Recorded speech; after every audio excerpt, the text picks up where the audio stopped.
Hi everyone, this is স্বর্ণালী। তো এই ভিডিওটা হলো 24th মার্চের রাতের ভিডিও। তো এর আগে আমি একটা ইভিনিংয়ে ব্লগ শ্যুট করেছিলাম, তো সেটা অলরেডি আপলোড হয়ে গেছে, তো তোমরা চাইলে দেখে আসতে পারো।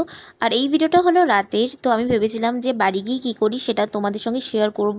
তো সেই কারণে এই ব্লগটা শ্যুট করেছিলাম আর কি। তো আমি তো বাড়ি ফিরে আগে ড্রেসটা চেঞ্জ করে ফেসটা ওয়াশ করে নিয়েছিলাম, অ্যান্ড দেন আমার যে নাইট স্কিন কেয়ার রুটিন থাকে সেটাও করে নিয়েছিলাম। আর সেদিন তো দেখলাম বাপি মাটন রান্না করছে, আর আমার তো বাপির হাতের রান্না ভীষণ প্রিয়।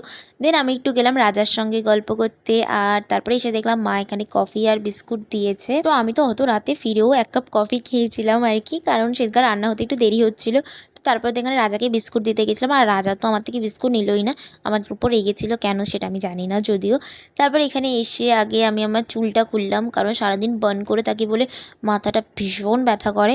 আর দেন আমি বানটা খুলে এখানে একটু বসলাম, একটু রিল্যাক্স করছিলাম আর কি, ফোন ঘাঁটছিলাম আর আমার কফিটা এনজয় করছিলাম। দেন এই মহারানী আসলো আমাকে ডাকতে, দেন আমি ওর সাথে একটু খেলা করছিলাম। আর তারপর তো কিছুক্ষণই মহারানীর সাথে খেলা করার পর আমি আমার ডিনারটাও সেরে ফেললাম। আর এইভাবে তো লেবু চিপে মাটন কষা দিয়ে ভাত খেতে আমার ভীষণ ভালো লাগে। So that's it for today. দেখা হচ্ছে নেক্সট মিনি ব্লগে, ততক্ষণ জন্য বাই।